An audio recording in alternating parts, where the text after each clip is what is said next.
Hello, everyone. We're just going to give it about a couple more seconds so everyone can file in.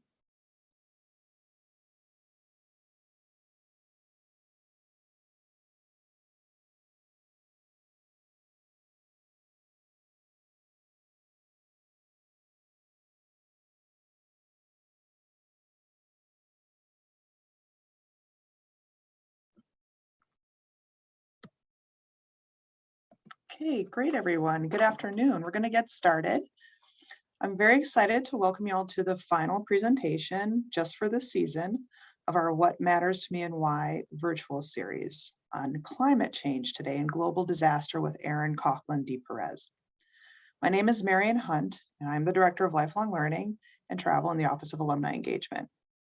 What Matters to Me and Why is a series of virtual presentations followed by discussion that goes beyond the great research we've all heard about to give our community a chance to get to know how our faculty came to their topics and, in their own words, what inspires and is important to them. But before I introduce Professor Erin Coughlan de Perez, I'd like to go over a few housekeeping items. You'll notice your audio and video has been turned off to eliminate any distraction and disruption from background noise. We'll also have a Q&A session after the presentation. If you would like to ask a question, please do so using the Q&A function in the lower right portion of your screen. This webinar is going to be recorded and will be uploaded to the Tufts Alumni YouTube channel. My colleague Amy will post a link to that page now. Please check it out for our other recordings from our faculty and alumni presentations. You'll notice closed captioning is turned on.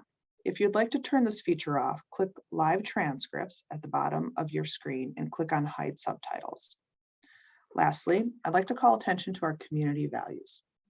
Our goal is to create an environment where everyone feels welcome to ask questions and participate in respectful conversation. Amy is going to post those values now.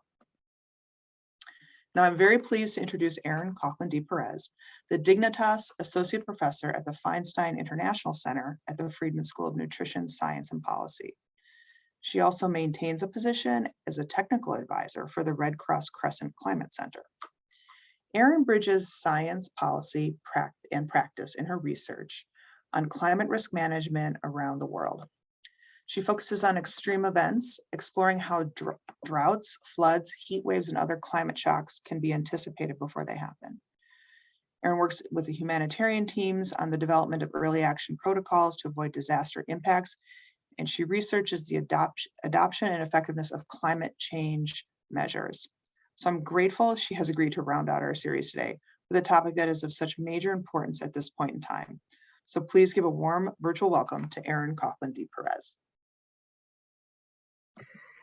Thank you, Marianne. It's such a pleasure to be here. I'm delighted to get to talk to all of you. And what is exciting for me, as an academic, you do lots of talks, but you very rarely get asked what matters to you as a person. So I'm excited to give some reflection on this and hopefully have a bit of a conversation with many of you through your questions in the Q&A portion of the event. So I look forward to hearing your thoughts and ideas and questions. So what matters to me and why? When I first joined Tufts, so my work is on extreme events around the world. And when I first joined Tufts, I had a wonderful conversation with a different professor who was asking me, who do you serve?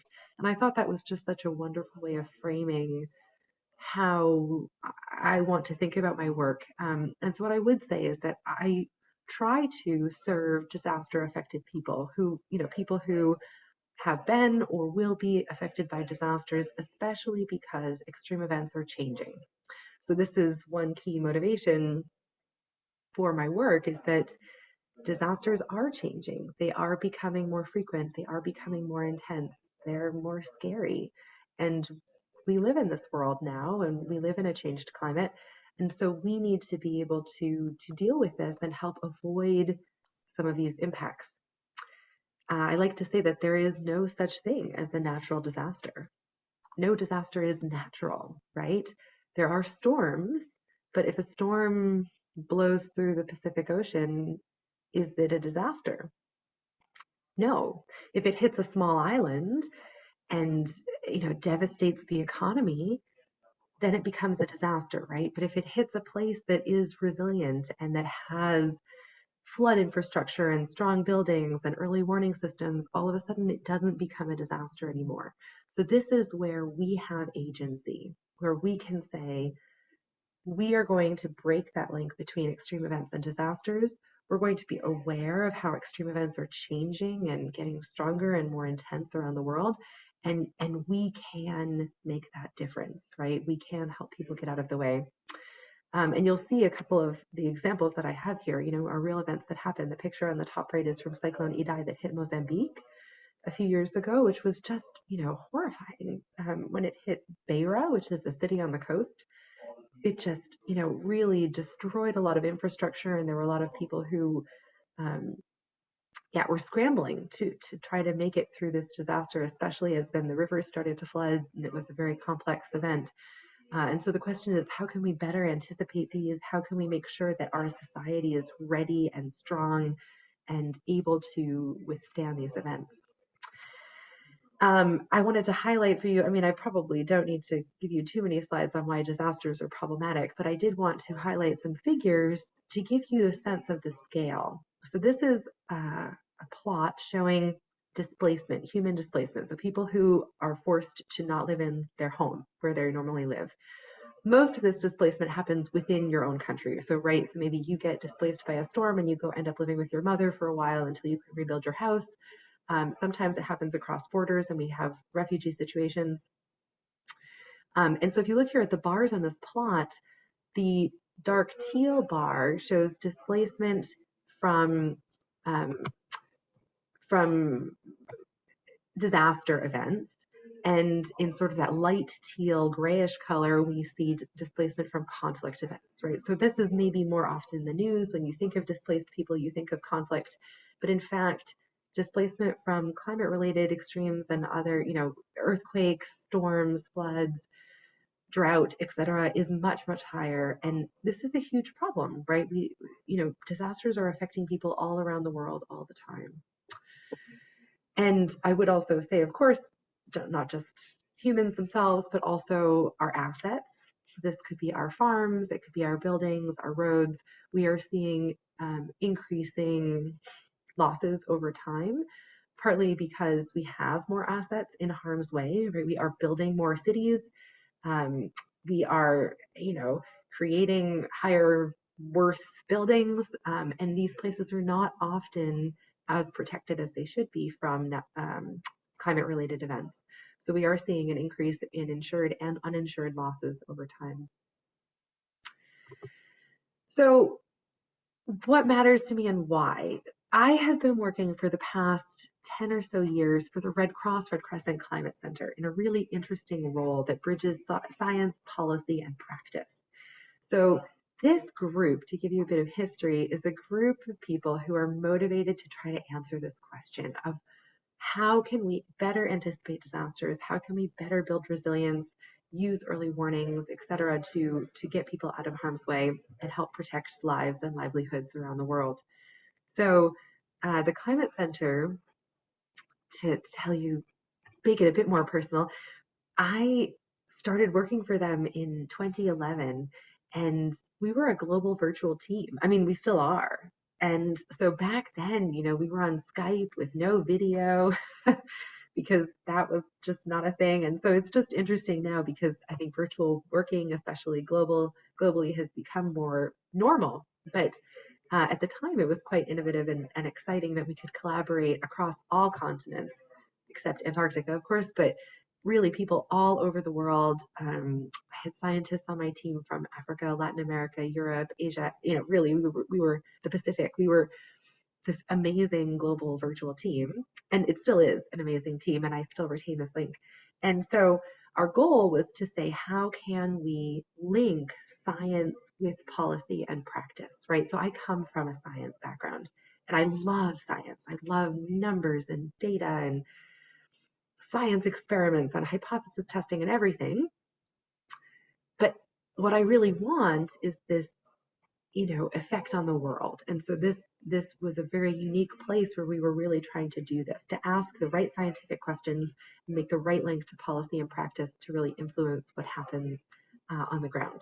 So my first article that I ever wrote at the Climate Center was this article called Science to Prevent Disasters. And it's a commentary in Nature Geoscience where we were trying to basically say that climate science is so focused. If you look at climate information, what climate scientists do is they average things, right? You average all the models together to get an estimate of how something might change. And you usually get an estimate for how, let's say, average rainfall might change over time, or average temperature, and or rainfall averaged over the year, how that might change.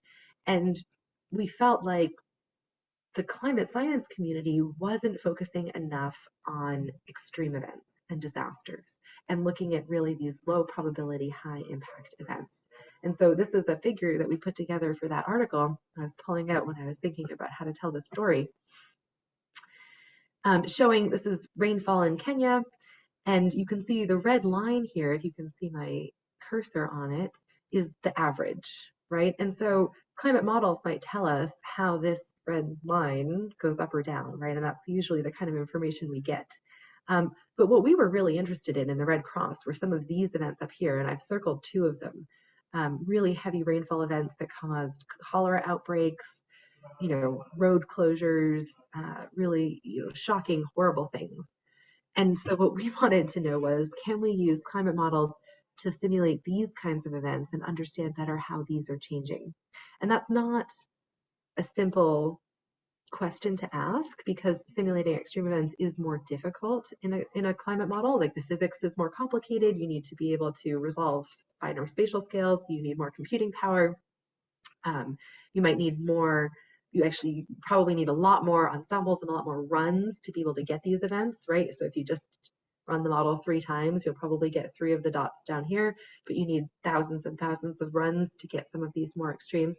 So it's a big ask, but we've been pushing this and trying to come up with methods to interrogate climate models and weather models to better understand what's happening in the extremes, so that we can better prepare for what that means for society. And you can imagine a situation in which this little red line moves up or down in some meaningful way, but the extremes could change in a different way, right? And we do see this all around the world. So some of my research now is informed by this background, right? This focus on extremes and this focus on how we can inform science to shape practice. And so what I've been engaging in recently is this idea of storylines. And so you can imagine, right, I put plots like this in front of all sorts of disaster managers or whoever, and their eyes just glaze over. And so the idea behind the storylines approach is to start to take some of those dots and tell stories. Start to use our human understanding of the world and talk about the world in a more human way to better understand how might climate impact us, and to be able to get in some of these impact factors and expectations for how a particular rainfall event or drought event might manifest and what kind of systems it might affect. So right now I'm doing some work with a student at Tufts looking at storylines and unseen extreme events that could affect wheat production around the world. So we've been honing in on Kansas in this particular example to use massive amounts of climate data. So what I said before, tons and tons and tons of runs of a hypothetical world that is today's world, but slightly perturbed. So we get an understanding of what else could happen in today's climate that has never happened before, and pull out this understanding. So these unforeseen droughts that have never happened before, or heat waves that are possible these days, but that have never happened before, and start to be able to tell the story of these plausible but never before experienced events to inform contingency planning and to inform adaptation to climate change, so that people can say, okay, if such and such an event, a historic drought were to occur, and this is what the rainfall might have looked like in such an event, how would that affect my crops? What kind of insurance would I want to have in place? What kind of backup irrigation plans would I want to have in place, et cetera, to be able to manage that. And putting those plans in place now is what will enable us to get through these events if they happen in the future. So we're currently talking to American Red Cross about how they can use this kind of thinking to do contingency planning around the country. That's their job, right? Their job is planning for disasters. Not everybody needs to sit around their living room and plan for disasters every year, every day. But the American Red Cross, that is absolutely one of the things that they do. And so can we use climate science to help inform how they plan for disasters and help expand their imagination of what these disasters can now look like given climate change? I think in many places, we're suffering from a failure of imagination, saying, oh, what kind of disasters could happen here in Boston? Well, let's think about what kind of disasters have happened in the past. That might not be the right way to think about it. We might need to think about what kind of disasters are possible today. They've never happened in the past, but we live in a changed climate, and we can get extraordinary heat waves in Boston today that were not possible when my grandmother moved here how many years ago when she was young. And so can we help people conceptualize, well, if such an extreme heat wave happens in Boston, who is vulnerable? What infrastructure is vulnerable? Where will people go? Will there be an early warning? Will the right people get the early warning, et cetera, to do this kind of disaster planning? And I'd love to say that, I mean, I was actually invited recently to some planning in Boston, and they're absolutely trying very hard to plan for lots and lots of these kinds of unforeseen events, which is great. And they've got some really interesting water modeling techniques to understand, if there's a major storm surge, where would the water go? And this is the kind of planning that we're hoping to keep pushing and to help inform so that we're ready and the next storm or the next heat wave doesn't become a disaster and doesn't end up in the news. And that's what's kind of exciting about this work, is that, in fact, if we're successful, you won't hear about us, which is a little bit of a funny way of defining success. So to step backwards a little bit and tell you a bit more about my journey. So we talked a lot about disasters in general and disasters in the long term, but in 2011, there was a major disaster in Somalia that shocked the humanitarian sector, and this was a famine that occurred partially due to a number of failed rainy seasons and droughts. So here's the timeline starting in December 2010 and going all the way through 2011 in Somalia. And in red, you can see these lines where there were warnings and early warnings of what could happen in Somalia, right? So, major crisis expected if the April to June rains fail, et cetera, then eventually there were forecasts of the rains. Then the rains did fail. There was the worst food security crisis, et cetera. And famine was declared here in what would be our summer of 2011. And this shocked the world. I mean, how is it possible? Famine means that the official declaration of famine means that a large percentage of people are actually dying of hunger, which in 2011 did not seem like it should be possible, right? How could we possibly let this happen? And part of the answer here is that there was conflict in the region and some places were hard to access. But part of the answer is that the warnings were not motivating action in the way that you would expect. So in black here, you can see cumulative emergency funding for Somalia. So you can see that there was more money being added as the warnings were being given, but it was trickling in. And as soon as famine was declared, you see the funding shoot up dramatically. And there was a lot of money available all of a sudden to start to address what became clear as a horrible amount of need. And at the time, I had the opportunity to live in East Africa. So I lived in East Africa in 2009, working with an anthropologist and studying in a rural area in Kenya. And I was living in Nairobi in 2011 as this was happening. And we had meetings after meetings to say, what do we do with these warnings? and the money just wasn't coming in, and the scale of the response was not commensurate with the warnings. And this was a horrible wake-up factor for the humanitarian sector. People were just shocked that we had let this happen. And so what I would say is that funding for disaster prevention and preparedness is very, very small compared to emergency response. And you'll see this pretty consistently over the years, right? So dark teal here is this emergency response funding over the years. There is quite a bit given for reconstruction, relief, and rehabilitation, of course, but really disaster prevention and preparedness is dwarfed by emergency response money. And that is pretty consistent over the years. So how can we motivate increasing investment in disaster prevention and preparedness? Here are some of my friends that I was living with in 2009. And I think what was shocking to me was how people who were experiencing, in this case, these pictures are not from 2009, but at the time there was a big drought in the southern part of Kenya where I was living, in a pretty rural place with no electricity or running water. And it was shocking how people, really relied on each other and supported each other to try to get through this crisis. And so we make a big deal out of some of this humanitarian aid, of course, which was important, right? And I remember I was living there and there was some humanitarian aid that was given at the time. And some of my friends brought me a portion of their food aid because I didn't get any and they wanted to share it with me, which was really, really a beautiful gesture.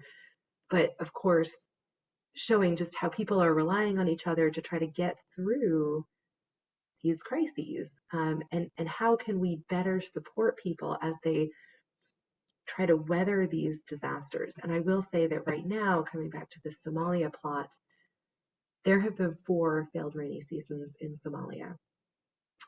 It is 2022 right now. We're in the middle of one of them. And I'll come back to this in a minute about what have we learned since then. So this obviously mattered to me. When I was thinking of answering your question, what matters to me and why? This matters to me because these are my friends.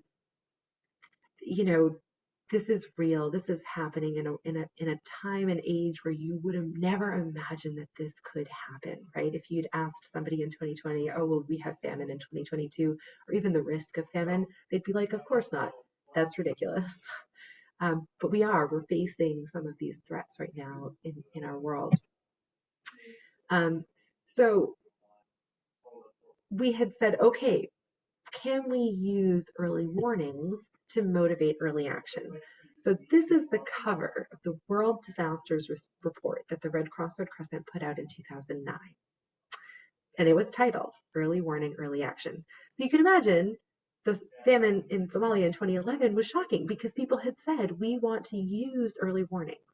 I'm a climate scientist, right? My whole work is in early warnings. It's in forecast verification. How can we use weather forecasts? How can we motivate action? And we were shocked to say that this link seems to be broken. We had early warnings and we did not have sufficient early action. People were doing lots of things, and especially affected communities were doing lots and lots of things to try to get themselves through droughts and these events. But it was not, the connection between major early action that we would want to see wasn't there. So at the time we hypothesized that we could, there were 2 big problems. And so we said, why don't we develop a new way of working in the humanitarian sector called forecast-based financing? And so we said this will solve the 2 big problems that we see here. One is the funding. Funding tends to come in post-disaster, and you saw that in Somalia. And sometimes we call it the CNN effect, right? As soon as you get flooded streets and pictures of suffering on the media, you get lots of donations. But what we want to do is get that money invested pre-disaster. So I helped spearhead this approach called forecast-based financing, where we asked donors to make a new pot of money in a number of different ways and make that money available pre-disaster based on forecasts of impact. So based on risk, not on observed suffering.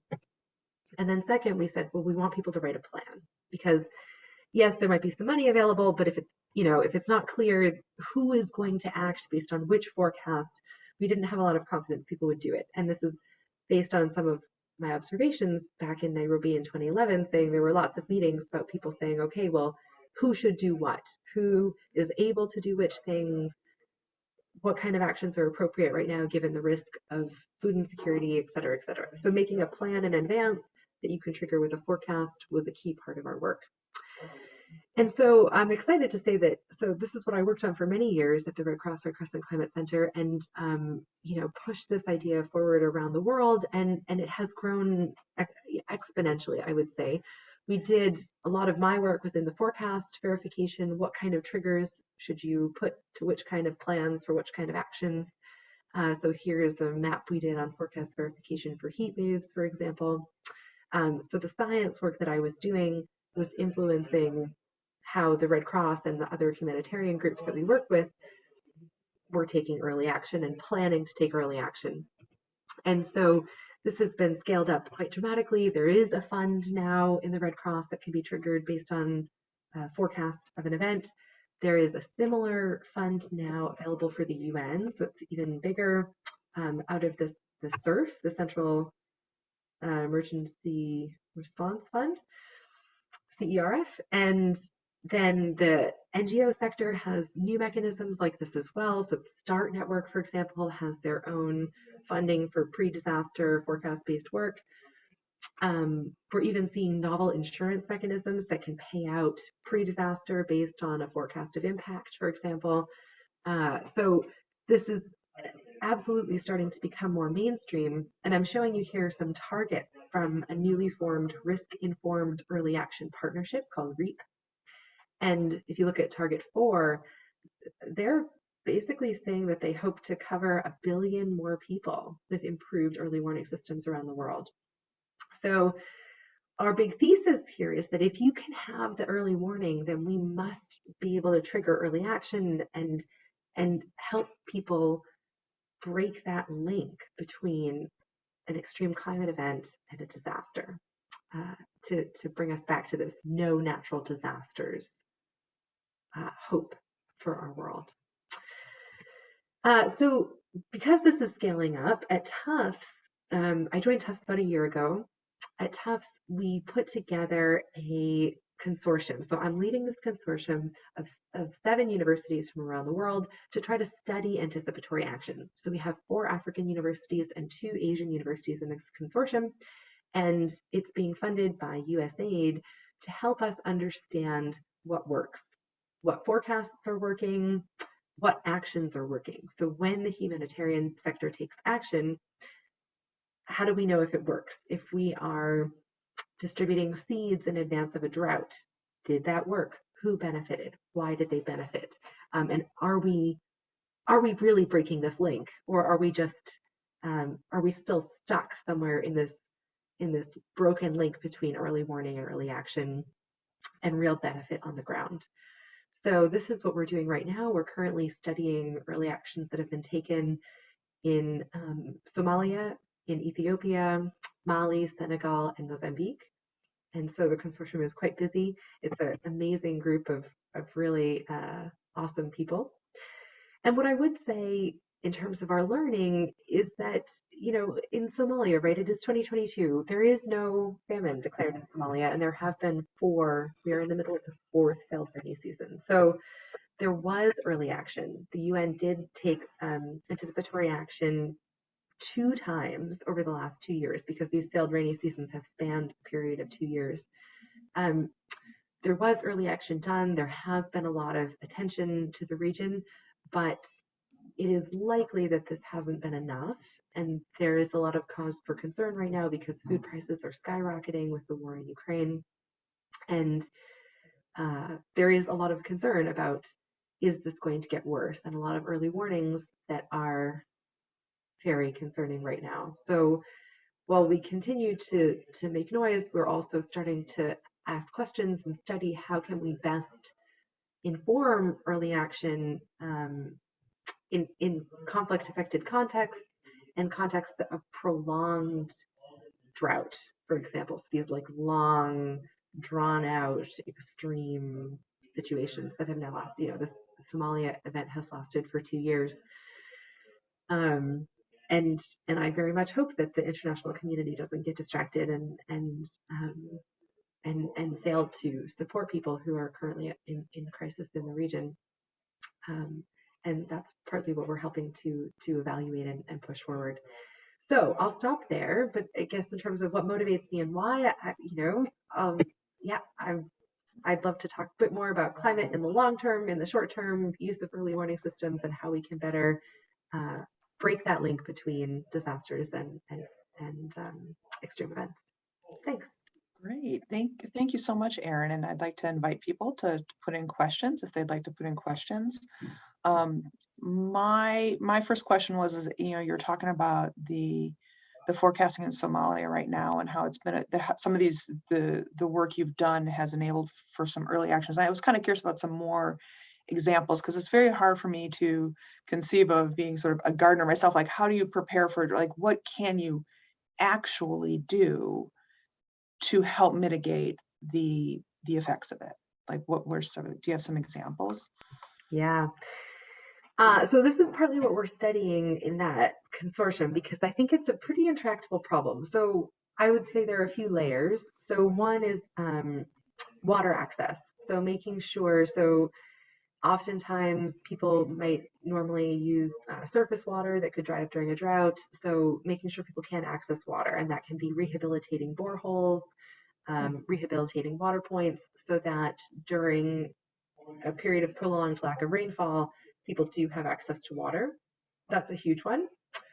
There have been some efforts at livestock offtake.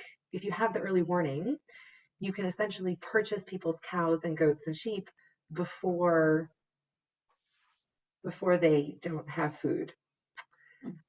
So this is another intervention that can be used that has been used somewhat in the region. Of course, now if you've got several years of drought, if you bought some cows 2 years ago, it's not going, the cash that people had at that time might not have lasted them through several years of drought. So of course, there are many things to be added on here. Another programming option is, simply social protection systems. We use these all around the world. So do you have a scalable social protection system that can scale up cash or food supports to people who are very vulnerable and are now maybe in an extreme situation for failed rainy seasons to help them and make sure that they have what they need through this next push. We rely on these all the time. We relied on them in our own country during COVID, right, to help people get through unusual and extreme events.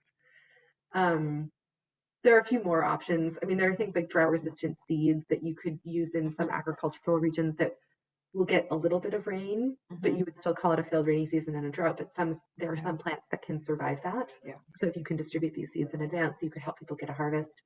Alternative work programs, helping people, find other work while some of their main livelihoods aren't available is also a big one.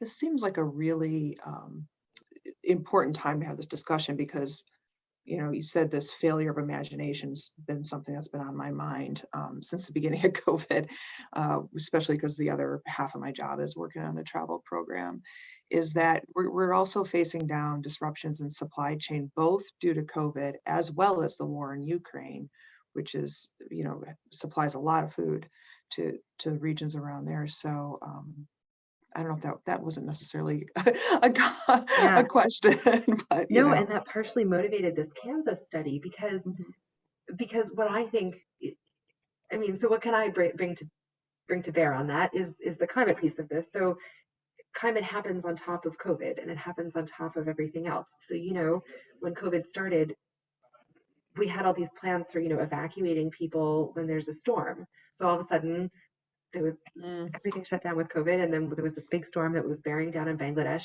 And we were all scrambling to say, okay, well, our procedures, our early action plans, we were so ready. And all of a sudden now we can't do this. I mean, we can't put everybody in a shelter together. We might, how do we do this appropriately? And we, obviously we're able to, we were actually even wrote a whole paper about what did we do. It was fascinating, but mobilize new shelters and different procedures and plans. So all this to say, it's, I think, very much similar when it comes to the question of food prices right now and supply chains, is where you have COVID, you have the war in Ukraine, and then you add a climate shock on top. So India recently, like last week or even still today, is going through this massive heat wave. There I have been heard about reductions in this. their, yes, Yeah. there have been Yeah. reductions in the wheat crop there. Kansas is having a drought. This is the Kansas analysis we did. So Yeah. climate shocks happening on top of other things can often be particularly devastating. And one of the things that we want to do is help do an analysis that looks at this, wider supply chain issue and this question of cascading and compounding effects around the world. Yeah. Interesting. I wanted to circle back real quickly to the Storylines initiative, because when you said that, it occurred to me that we are in a time when the general public is a bit distrustful of statistics and data and numbers. I come from a background where storytelling is, I think, in a way, can be more effective, since people are distrusting of, like, well, you can make the data say what you want it to say. You can make you can pull out the metrics that support your argument. So I don't know if you have some more examples of what you're doing with that particular approach and initiative. Yeah, it's a great question. So I think that the human brain isn't necessarily wired to love statistics, right? They we have a lot of cognitive biases and heuristics that mean that we don't always interpret statistics properly in the way that the statistic is meant, right? And so talking about stories and talking about events can, I think, often be more powerful. Your selection of an event, I think, needs to be done. So we do a lot of interrogation of climate models before we select events to talk about. So there are all sorts of things. You want to make sure that the model is an appropriate representation of reality, and the thing that you're talking about is plausible, that it could happen, right? Our models are driven by physics. And so, but in the model, it's not an exact replica of the world because it's in a computer. And so there are things that the model can produce that could be wildly bizarre or whatever. And so we test for this before we make any data available to the public. And, frankly, there are different tests, and we're always improving our ability to do that.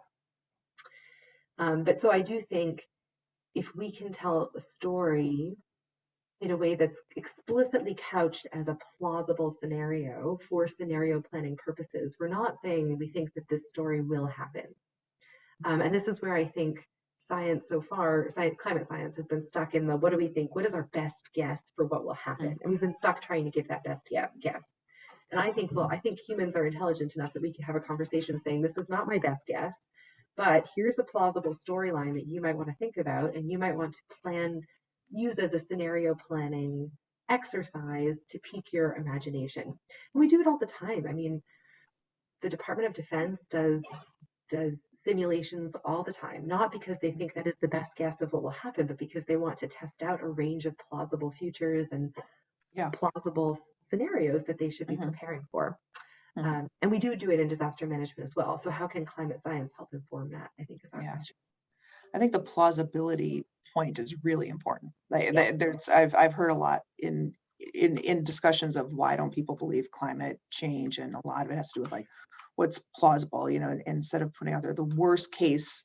Like, it might be better to sort of kind of go halfway in between, like, all right, maybe not the worst case, but, like, let's go mid case, like, and people can get on board with that a little more easily than what they view to be hyperbolic language. Right. And I think hyperbolic, I don't think that you necessarily need to give worst case scenarios to the public. Like, I think the Red Cross needs worst case scenarios. That's their job. Their job is to plan for worst case scenarios. But, like, when I buy my house, I'm not planning for a worst case scenario. I'm like, realistic. Yeah.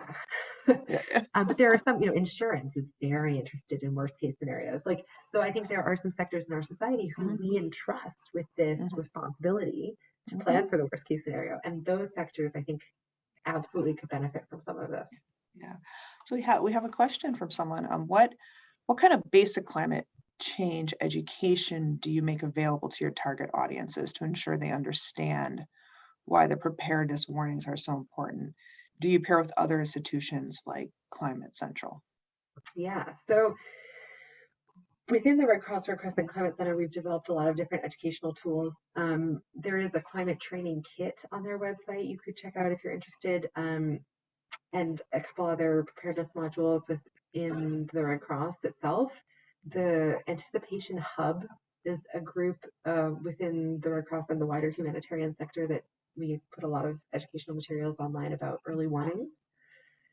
In terms of Climate Central is an amazing organization. So the Red Crescent Climate Center that I've been mentioning a few times has partnered with them in a few different aspects. One is working with their TV meteorologist program. So Climate Central works with TV meteorologists, to help them. Their TV meteorologists are trusted people. Like you tune in and you really trust the person on that TV. So to help them give a climate context to the weather information that they're giving. So if they're giving you a forecast of extreme heat in your location, they can also give you a context to say, this does seem extreme, but we expect these kinds of events more frequently in the future. And just these little sentences or whatever, this work where the meteorologist can give you a bigger picture understanding of how climate is changing in your location as they deliver the weather information to you. So that is a cool thing that they do that we've inputted to. I joined one of their trainings the other day, and they also, Climate Central and the Red Cross group, have partnered with Oxford and a couple other KNMI, the Dutch Meteorological Service, to work on this world weather attribution. So the idea here is that after an extreme weather event, we usually get a lot of questions to say, did climate change cause this event?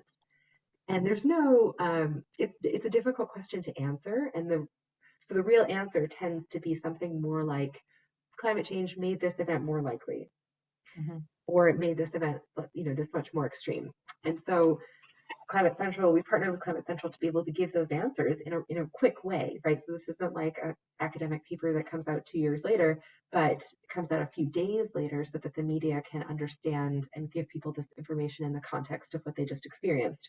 So the Pacific Northwest heat wave, for example, they did a rapid analysis and came out very quickly to say this event was unprecedented and basically could not have happened in a world without climate change. I mean, it was so extreme that people did not even think it was possible.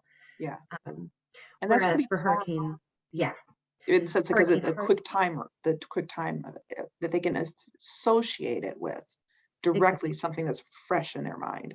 Exactly. And it took a lot of work to set that up, because getting scientists to drop everything they're doing and immediately all devote attention to a single event very, very fast to do robust analysis. I mean, that was a lot. That was a cool idea that definitely has been very impactful. Hurricane Harvey is another one they did in the US, where they were able to show that climate change made Hurricane Harvey more intense than it would have been in a world without climate change. So, I think there are a lot of different ways to communicate with people effectively.